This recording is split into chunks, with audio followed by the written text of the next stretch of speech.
Greetings, fellow mathematicians. Welcome to a Learning Place, a Teaching Place website, where you will find all you need to teach and learn mathematics with deep understanding from kindergarten to year 6.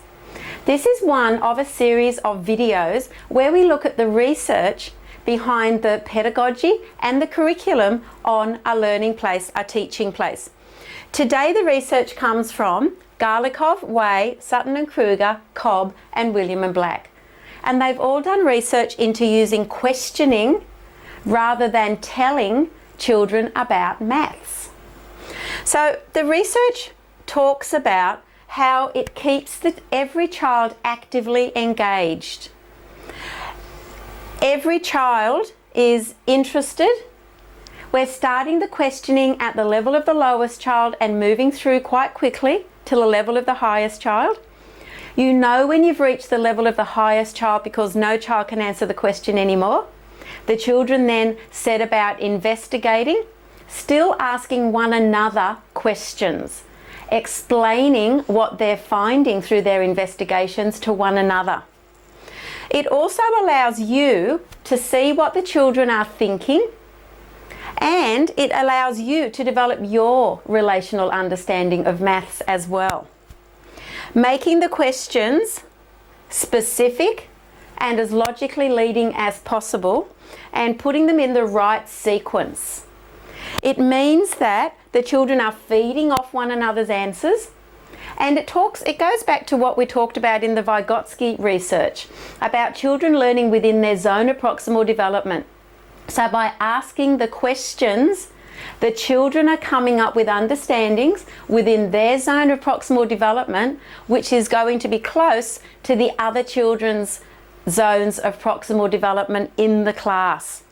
Now, we could give the best presentation. We could tell the best way that we know how, and number one, kids could learn nothing.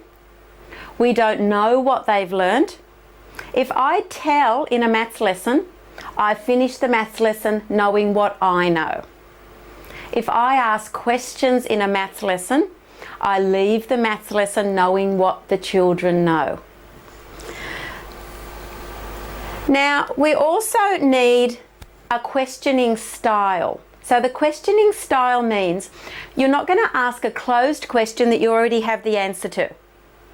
We will ask closed questions. When I ask closed questions, what I like to do is I like to say, for example, so what are you thinking 5 plus 7 equals?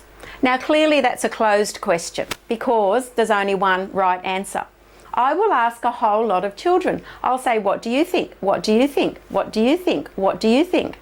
Now, the more you do this, the more they are likely to say what they are really thinking and not just copy somebody else's answers. The reason for this is because you're building the culture in your classroom to know that all answers are valuable, and as the divergent thinking research talks about, we encourage children to not be scared of being wrong. Being wrong means you are learning something, you're creating something new, you're taking a chance, and that's what we want in our learners. Learning is maximized because explanations are expected. As Einstein said, if you cannot explain it simply, then you don't understand it. So the effect of questioning means that the children are now actively participating in substantive communication. They are using mathematical meta-language to ask the questions. They are using mathematical meta-language to answer the questions. They now have the language that they need to ask about something they don't understand yet. Instead of just, I don't get it, I don't understand this, it's, I'm not sure what label to give the vertical axis on my graph. They've got that meta-language and they know what it means. So effective questioning is also really important when the children are investigating individually, independently, sharing their investigations with other people, with the person sitting next to them, for example. As you're walking around and you're looking and you're observing, asking an effective question means that that child can take their learning to the next level and the next level. So what do we mean by effective questioning? So a good sequence might be something about, what do you know about dividing? Listen, see what ideas are already there. That will allow you to know, okay, how fast to pace the lesson, where to start it, that kind of thing.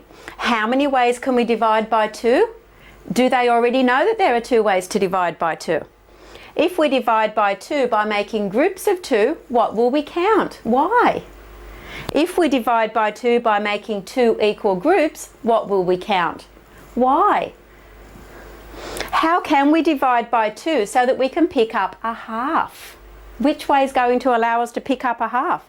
And which way of seeing dividing by 2 is related to halving? So we're not just teaching children a process of dividing by 2, we're using questioning to allow them to enter and investigate at the level of their zone of proximal development.